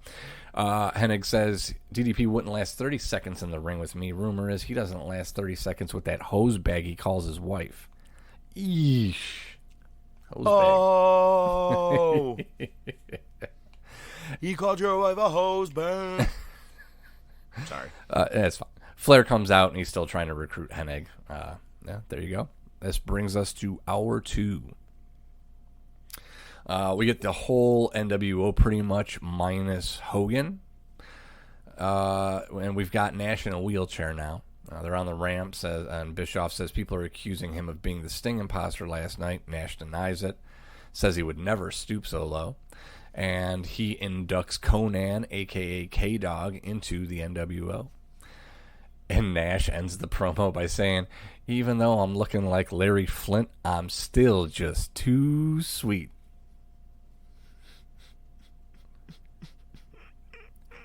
They don't call him the best color man in the league for nothing, folks. I love it. I absolutely, the fact that he says Larry Flint, obviously, it was a good. I liked it. Kind of looks like him too. Well, I got nothing. This leads us to I don't know, man. It was all right. Move on. Jesus. Six and Scott Hall versus Harlem Heat in a street fight. Nash is in the wheelchair ringside. He tries to get up at one point and backs into his chair. We get an outsider's edge for the win. Not much to say there.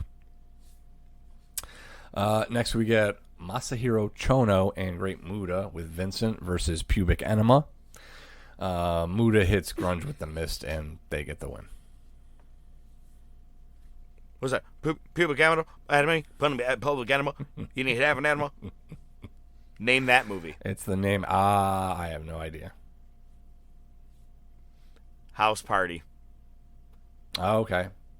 Been a while. The old guy from what's his name? The one that passed not too long ago from Friday. Friday, yeah. The father. Yeah. What y'all listen over there, huh? Public Enema? Public Enemy? Y'all need a goddamn Public Enema? That sounds about right. Next we get Jeff Jarrett versus Flair for the U.S. title. A recap of the turn. At one point, Deborah's ringside and just starts looking into the camera and just starts cutting a promo during the match. Like there wasn't a fucking match going. I know. I just want to take this moment, y'all, to let you know that the reason I'm not with Mongo anymore is I like to get a new man every 5 years, much like my facelifts. 5 years? Probably like 2 years, because it's not Yeah, that's true. Yeah. Yeah. The Horseman just beat down Jeff Jarrett. That's it. And then, so we get Gene in the ring, as he says, in the shank of the evening. I have never heard that before. I have no idea what that means. But Luger comes to the ring, issues a challenge to Hogan at Road Wild for the title. NWO music hits. Luger keeps talking during the music. Okay. It's the NWO minus Nash, Hogan, and Bischoff. Stang comes out, goes right up to Luger, pulls off the mask and the wig, and it's actually Sting. Good night, fans. That's literally what Shivani says. You're not shitting though. That's the best part. He pulls it off. They go, "It's Sting. Good night, fans."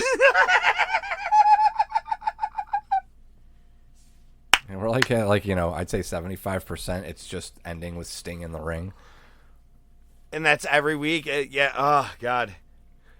Horrible. But it's funny to me because he walked to the ring the same way that Nash did the night before, but he takes off one mask. Oh, it's a fake Sting. It's Stang. Nope, never mind. One more mask. It's the real Sting. I'm like, it's a lot of work for a 4-second segment, man. Exactly. Whatever. And like you said, good night, fans. It was over. That was the end of Nitro. All right. Now, do you remember at Bash at the Beach, they're like, who's going to be DDP's partner? Right. If you didn't get enough of that shit, just tune into Raw the next night because playing the same exact game. Yep, pretty much, and we'll get right into it. We get a recap of Canadian Stampede. They're in San Antonio this week, which is Austin's backyard, but more importantly, Shawn Michaels' hometown. Hart Foundation come to the ring. They're in the ring with Vince. Vince brings up Brett saying he wouldn't wrestle in the U.S. if he doesn't win the title at SummerSlam. Owen cuts a promo on Austin for their IC title match. Bulldog a promo on Shamrock for the European title match. Pillman has a match coming up with Goldust. And I love this promo. Pillman looks into the camera and says... Well, wait, hang on. You just skipped a lot of shit. You know, it's really funny. You never say anything about the other stuff I skip, because I do leave some shit out. But any time I skip anything for the Hart Foundation, you call it out. No, these are big things, dickhead. What do you got? What I'm saying is, each one of them are talking about the stipulations that they have in each one of the matches. So even before you get to Pillman, I Brett, did leave that out. Yes, he'll leave the U.S. Owen is the ass kissing. Yeah. Bulldog said if he loses, he will eat a can of dog food. Mm-hmm. And now Pillman, if he loses the next night on Raw, he will wear a dress. So now, this works so great into, yes, your promo that you want to bring up. Please bring up Brian Pillman's promo. So he looks in the camera and says, Dusty, I know you're watching. I love you. Not really. I just like your style. Years of abuse turned your son into the most celebrated drag queen of all time. And yes, Pillman does say... rough. Yeah, Pillman does say, I'll wrestle you in a dress. One of Marlena's. And if that happens, won't be the only thing of hers I'll be in. Jesus. It's Pillman, man. I'm not going to lie. It made me remember, this whole Pillman and Marlena thing. And I forgot he gets her all gothed up at one point. And I'm like, here's a side of Marlena I didn't think. Anyway, and then they go to Anvil, who doesn't have a match at SummerSlam. And he goes, if any one of these guys lose, I'm going to shave my goatee the next night on Raw. Right, yep. I had that. Yep. So, all right. The most stipulations heading into one fucking pay-per-view already. Yeah, too many gimmicks, too many cooks. So naturally, since you've got all the heels there, all the faces got to come out. So it starts with Austin, then Shamrock, and then somebody we haven't seen on Raw yet, the Patriot. Well, I knew something had to be up because the Titantron was just an American flag waving while Stone Cold's music was playing, and I was like, this seems weird. And then they go, well, look at this. It's the debut of Del Wilkes, the Patriot. And I'm like, 0 inkling that this guy was coming. Have you seen a promo? Have we even Nope. at once mentioned that he is on the way? Nope. Probably just a Thank few house you. shows. Probably just a few house shows. And then we get Sid actually comes out, as does Shawn Michaels. There you go. So, yeah. In his hometown. In his hometown. Oh, yeah. Always the big pop. Royal Rumble was there, the last one. Yep. Next we get Jerry Lawler and Brian Christopher versus Scott and I'll be goddamned Ivan Putski. Which is what we heard, I assume. Yeah. Yeah, that was Ivan. That was Ivan singing before the match. I literally just had my jaw drop. I'm like, what in the fucking shit am I watching right now, man? I wrote WTF in my notes, so I'm right there with you. Oh, fair enough. That's, wow, dead on, except I did the real swearing. And they end up getting the win. It was just... The whole thing is really just based around Lawler and Brian Christopher. And it's funny how much they push this, and then it just fades away one day. That's it. They just stop talking about it, and then all of a sudden he's with Scotty Too Hottie, and he's Brian Christopher. That's it, just doing the Too Cool thing. That's it. Yep. They just stopped talking about it one day, I feel like. Pretty much. Yeah, it is weird. They're already calling Brian Christopher too sexy, but yeah, I don't... It's WWE, man. They got a short-term memory. Yeah, so next we get How many stepmoms do you think that Brian Christopher has had that are younger than him? Jesus Christ. Good night, folks. Yeah, good night, folks. Ain't getting any better than that. We get a recap of Mankind wanting to be Austin's partner. We see Mankind backstage. He's in the shadows and says nothing. He's doing the Raven treatment. Bearer's backstage. Too much writing on the wall for this for me. What's that?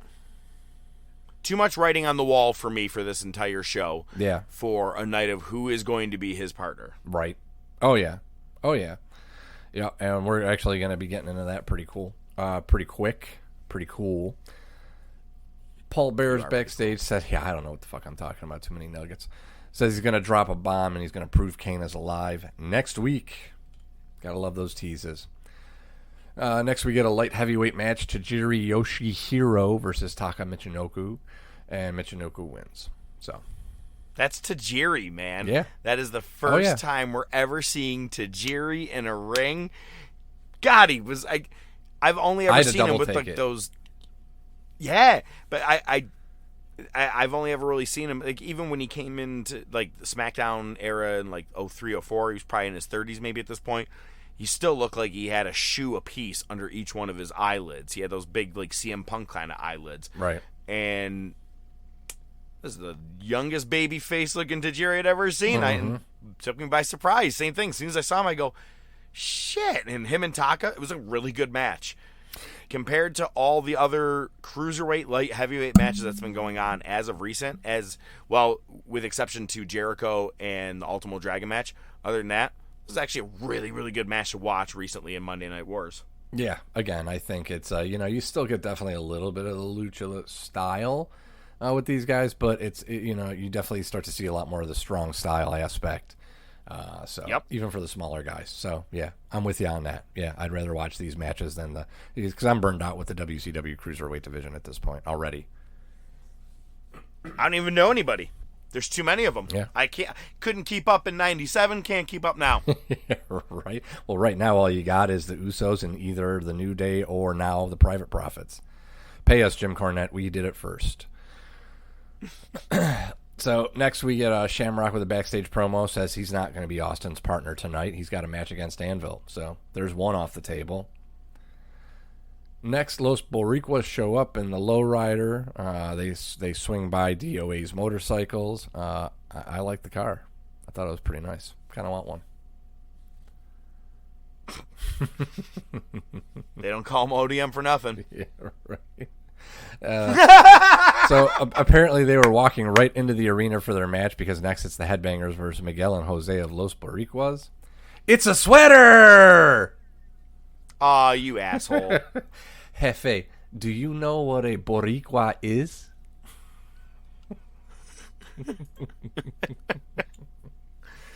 Fucking Los Boricuas interferes. The DQ, DOA comes down. It's a brawl. What'd you expect? We get not to see them more than once in the same night, but hang on. Hold my beer. Next, we get the Patriot backstage for his first promo. Says he's not there to team with Austin. He's here to protect America. Well, damn. You know what? I actually heard on Cornette's show, Weekly Reference. He was talking about when the Patriot debuted, because, I mean, Cornette's still there. And, yeah, he said for, like, the first month, like, if not their biggest seller, one of their biggest sellers for merch was the Patriot mask. Because they weren't really selling any lucha masks in WWE, so that was probably the only one you could really get at that time. Right. And, you know what I mean? Like, and I'm not sure if WCW was smart enough to sell lucha masks at their tables or not, so that's probably why it was a big seller. Yeah. Tell me that his voice didn't match who he was when he opened up and started talking. You're like, yeah, that didn't match. Yeah, no. You just look at him, and I'm expecting like I'm here for America, right? Even but Kurt Angle like, kind of, yeah. He had a real deep voice. He was like, Vince, I'm here for America. I was like, only you can protect forest fires. It's the 50s version of Captain America, you know? You got to get what you get. Yeah. All right, so Vince is in the ring, introduces Shawn Michaels, Big Pop, asks if he's going to be Austin's partner. I mean, why not? It's not like they're the tag team champions, technically anyway. Says he isn't, so he teases it. He says he's not 100%, but neither of them were when they won the title, so he's good to go right now, but that's up to Austin. Brings up the Brett match and the stipulation. Says he's not scheduled for SummerSlam. That's someone else's decision, and he just kind of cocks his head at Vince, who chuckles. Of course, Vince does the chuckle like isn't he funny, everybody? And he gets on his knees and begs the boss to allow him, the dirty, rotten employee he is, let him to be part of SummerSlam. He'll set up ring. He'll sell concessions. He'll sell tickets. He'll shine his shoes. He just wants to see Brett lose and get the hell out of here. So, wonder what he'll end up doing. Yeah, I wonder too. He'll probably fuck it up, whatever he does. Probably have a loogie involved too. Too much spitting. Yeah, let's not dwell on that. Hour two, Savio runs out to the ring, grabs a cameraman to come with him. There's been a major accident, and it looks like they've run over one of DOA's motorcycles, and they're smashing with a garbage can. And naturally, DOA shows up, and it's a brawl. So there you go. I love it. It's good stuff. Good shit. Yeah, hour one and hour two. Next, we get Anvil versus... Now, let me ask you a question. Does your version tell you that after Raw is over, they keep telling you about the SummerSlam flashback? SummerSlam flashback. I don't know if I missed that or not. That's why. They edited it out. It was a commercial. But it would go in between some of the segments. And it would say, the greatest names in SummerSlam history. And then it was like Hulk Hogan, Diesel, Bret Hart, Shawn Michaels, Razor Ramon, Mr. Perfect, Ravishing Rick Rude, Ric Flair, Roddy Piper. I was like, they're literally naming everybody possible. And it was a 1 hour flashback of SummerSlam tonight, right after Raw. No. And then later on, when you're listening to the 1-900 options, you hear Jim Ross say, and some people who are a little upset about our SummerSlam flashback episode, what are their thoughts on it? Makes a quick mention of that. So if that wasn't included in your version, it's because they wiped it all clean. Yeah, probably. Or I don't know. But WWE was just trying to put the names to be edgy. Like, wow, wait, they work in another company and they're calling them by their old names. There were even their real names now. Ooh. Yeah. That's shit, dude. It's a 1 hour flashback. We've seen the matches. Yeah, right. Just running old footage. And you're not fitting all 47 names in 1 hour like it was a big, giant giveaway. I was going to say 5 minutes apiece if you're lucky. If that. Okay.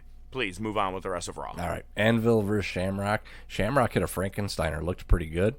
Wins with a sleeper. Bulldog comes down, and it's a beatdown, but the Patriot comes out to make the save. We go back to Mankind. My country. Oh, Jesus Christ. We go back to Mankind again. He's still in the back and still not saying anything. There you go. Get the new Blackjacks versus Legion of Doom. Godwin's jump. LOD on the way to the ring. Hawk gets busted open on the back of his head, and there's actually no match. So, thanks for showing up, JBL. Which is great because I watched Hawk blade himself. Oh, did you? I didn't catch it. Yeah. So he takes the slot bucket drop or whatever they call it, which is basically like Sting's death drop. He did it on the ramp, and the back of his head was busted. But he had one finger taped up, and I watched, because as soon as he got busted, I go, I got to go back and see that hit again. And you watch as one finger has tape on it, and as soon as he goes down, he puts his hand right on it. And I was like, there it is. Nice. Yeah, he doesn't strike me as the most subtle of workers when it comes to blading, but hey. But I will say, a little bit of cut probably went a long way for however much he had prior to the ring. Probably seeped right into his bloodstream. Probably still some on the razor. Okay. Anyway, next we get Flash Funk versus Vader. Who do you think won that match? Oh, Vader, you are so funky. Austin's backstage, asked about Mankind potentially interfering or Shawn Michaels being good to go. Doesn't care either way. No way they're losing the titles. So, we do get the main event. It's Owen and Bulldog versus Austin and question mark for the tag titles. Austin jump starts it before his partner even shows up. Bell has rung. Holds him off for a bit, but the numbers are too much. I don't like the way that they did this logistically. So we get a shot backstage. We hear some music playing. We see somebody in wrestling boots tapping their foot. They walk towards the camera, and they go to break. But when they come back, no music is playing. Exactly. They come back, and Austin's just wrestling. Nothing's happening. Bothered me, too. Yep. And then bothered me back then. Bothered me when I saw it again. I swear, I'm so glad it made you just as mad. It was terrible. I don't get, I get you tease things, but that you didn't need to tease that. Take your break and come back and just do it. So what we get is we get Dude Love on the screen during the match cutting a little promo saying, hey, you didn't want to partner with that freak Mankind. Well, how about me, Daddy-O? And fucking Dude Love comes down. Austin looks confused and pissed off. It was a great look.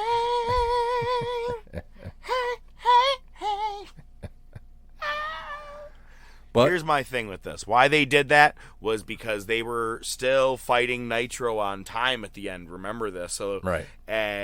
What they were doing is that tease was to keep you staying on USA and not looking at Nitro. While I think I can understand the idea of the tease, don't do the music then next time.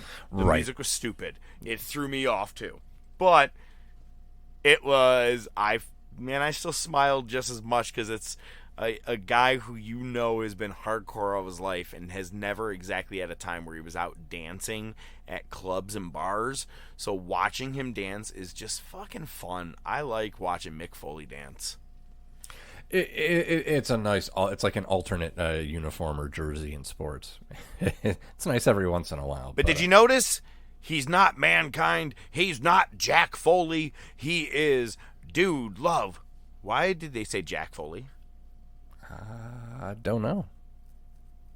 I think Jack Foley was one of his, I think he went as Jack Foley in as a jobber when he was on Wrestling Challenge before he was Cactus Jack. Okay. Maybe that might have been it. It's just coming to my head, but yeah, man, they ended up winning. Austin helps Dude Love by giving Bulldog the stunner. 1, 2, 3, match is over, and we have new tag champs. And Austin, after two girls come in and just start dancing on him, a couple of whores jump in the ring and start dancing all over Dude Love, he just drops the title and goes, that's pretty pimp. Good for you. All right, I'm out, or something like that. Yeah. And that's how they ended Raw. Good night, folks. Good night, folks. Hey, it was better than just seeing Sting in the ring again. I loved it. Like I said, Great ending. I remembered it all very well as the whole thing was happening. It was just, like I said, I smiled. But let's not forget, not only is he doing this, at SummerSlam, he's facing Triple H in a steel cage match as Mankind. Just kind of a little something extra. Mm-hmm. Also, oh, you know what you didn't mention? What's that? Your version may not have had it. Doc Hendricks letting you know that for the SummerSlam pay-per-view, what you can expect are all these upcoming matches. Dog food eaten in a can by British Bulldog. But they also announced that it will be Godwin's and Legion of Doom, as well as that steel cage match. And an 8-man tag, Los Boricuas versus the DOA. So these matches have all been added on to all those other matches with stipulations. Gotta be honest, I miss these days. I don't even know what the date of SummerSlam is about to be, but we are at least 2 to 3 weeks away, and they have all these matches. Man, they don't do that anymore. You don't build with that many matches and start just building good storylines and stuff. It was nice to see that you have a whole card pretty much in front of you to know, yeah, I think I'm going to end up getting that pay-per-view. Yeah. No, Fuck, that dude's going to eat a can of dog food? Shit, I'm in for that alone. Pass. Which is bullshit, by the way. It is bullshit. The end of these stipulations end up being bullshit. That's all I want to say. Well, you should know that. That's all I got to say about that. That's all I got to say about that. Movie? Yeah, I could talk a movie.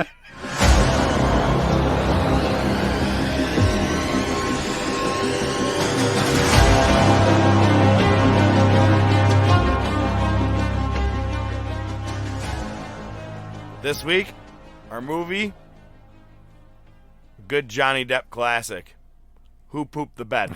No, I'm just kidding.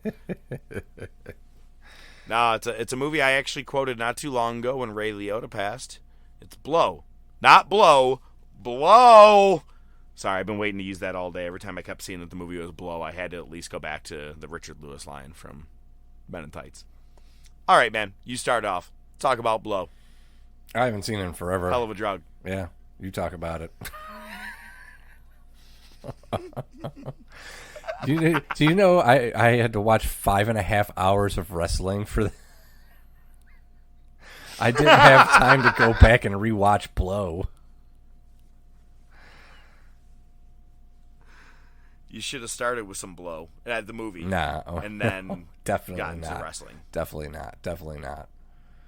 I could have just called TK up. Oh, the movie. Okay. I will say, it is this movie. I think I've told you this before. I think I've gone on air to say it. It is this fucking movie right here that I hate Penelope Cruz. Okay. I don't have an opinion about her either way. She blows him in at the end. She blows him in. They're just riding along in the car. Look at you want to divorce him? Fucking divorce him. But don't mess with him so bad that he gets into a damn near accident. Cop pulls him over and she goes, he's got cocaine in the trunk. Fuck you. Come on, man. Yeah, that's kind of fucked up. It is. Fuck her. No, I don't know why certain scenes or things like that make me think of certain people. Because you're a Mark. It's only Penelope Cruz. Your mama a Mark. My mom was too drunk to be a Mark. No, all right, let's get into the movie Blow. Good cast. You do have not only Johnny Depp and Ray Liotta. You do end up getting Bobcat Goldthwait, which is amazing. He is the one that tests the purity of the cocaine, the one that can't feel his face. And my favorite and yours, Paul Rubens, a.k.a. Pee Wee Herman. Love that Pee Wee Herman's in this movie. Yeah. It's a nice touch. And that fat guy that got real skinny. That Tuna, guy. the one who was like in mine. Yeah, okay, that guy. Yeah. If you have not watched this movie, I will not give you a whole lot of spoilers, okay? It does begin with marijuana, and they say it could be a gateway drug. Apparently, for this man, it is. Excellent movie. Did anybody win an Oscar for this? I don't think they did. And I thought it was a great movie. Yeah, but that's not uncommon. You know, it's all rigged anyway. They usually have it. Right, it's usually, But, it kind of makes you think, could I make it across the border or a flight with, I don't know, 50 kilos of cocaine? You think you could? Fuck no. See, and according to George Young, he likes to think about a pleasant experience, a nice sexual experience, and you're just walking right through and you don't have to think about the fact that you could be going to jail for the rest of your life. I could promise you this, I do not give a shit. I could not put my mind in any situation. The best sexual experience of my entire life, real or imagined, could not make me think of anything like that other than the fact that I'm walking through with drugs through an airport. Let me just tell you that. All I'm doing going through is, I have drugs, I have drugs, I have drugs, I have drugs. Right? Yeah. No fucking way. Oh, man. But if you haven't checked it out, we do recommend watching Blow. It is a little more than 2 hours, but it is a true story. So it'll tug on your heartstrings a little bit. Next week. That is not how I would describe Blow, but we'll go with it. It'll tug on your heartstrings. Christina, his daughter. Okay, it's not This Is Us. It's fucking Blow. All right, fine. It'll tug on your heartstrings if you've ever been addicted to Blow. All right, ladies and gentlemen, next week we will be back, not only as the Top of Wrestling does every week on Wednesdays at 12 o'clock. The top topic will be here. We'll have some top AEW news as Fyter Fest Night 1. It will be wrapping up later tonight. Maybe one day we'll hear from Nightwing. We miss you. Hope everything's all well, sir. Oh, hi, Nightwing. Hope you're feeling good, brother. As always, I bid you a farewell. O.D.M, being the doc, the man that he is, he likes to leave you with 4 words. Fucking Wi-Fi sucks there. It sure does.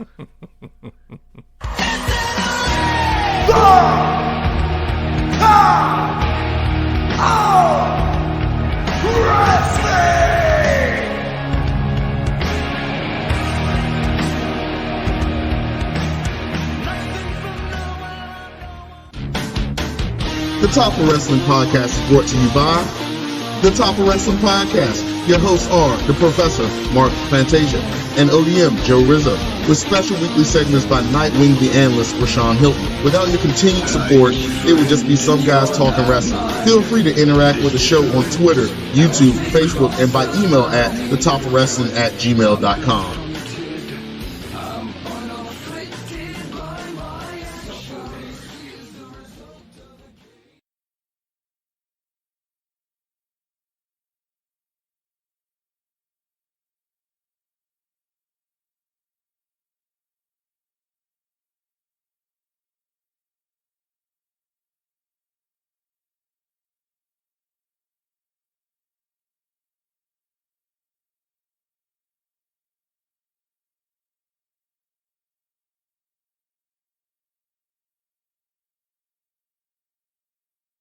I expect you to. It was funny after you left. Xavier and Vinny look at me and they goes, "Daddy, smelled like it at the garage."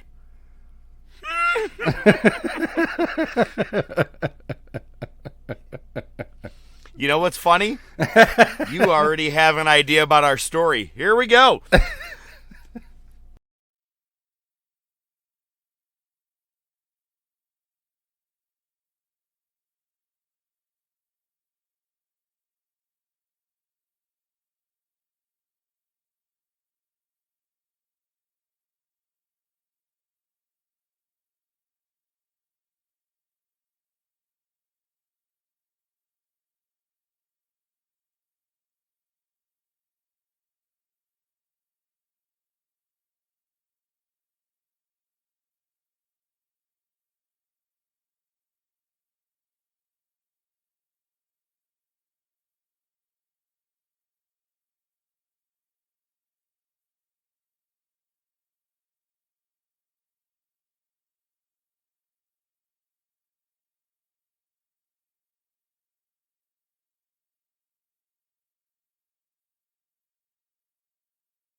All right. Let me do the do, and then I'm ready to do the podcast too. Do the do. While you're doing the do, I'll tell you a quick story. We were, this was a long time ago. Somerville's in the hole, man. It's going away soon. It's a sad state of affairs. But aside from that, a while ago, Mike and I were there with another buddy of ours, and I'm sitting there, and I got my back to the guy sitting next to me on the bar because I'm looking at Mike. And I hear him lean over the bar, and he goes, "Timmy, let me get a Henny and Dew." This motherfucker ordered a Hennessy and Mountain Dew cocktail. I tell Mike and my buddy Dave, I go, "This dude just ordered a class and trash."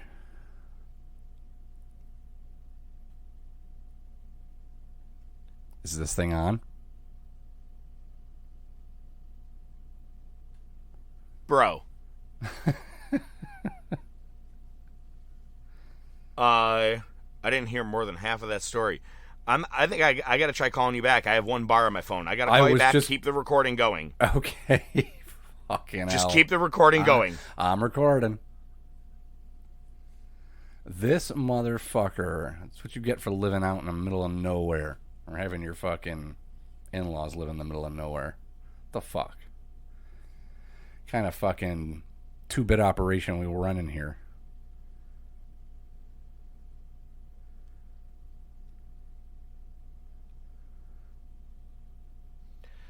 So here's the deal. I am now restarting this fucking phone, and this is, oh my god, so irritated.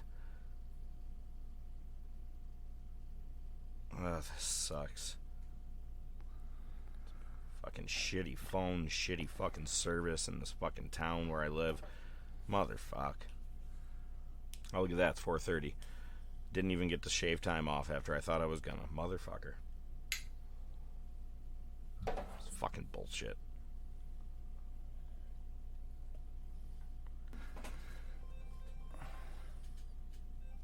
Gonna say what happened. Somebody crashed their cow into a telephone pole. Yo. This day is a shit show. Hang on. Tell me. I just switched back to my Bluetooth. Can you hear me okay? Yeah, I can hear you. I didn't even hear what your fucking story was.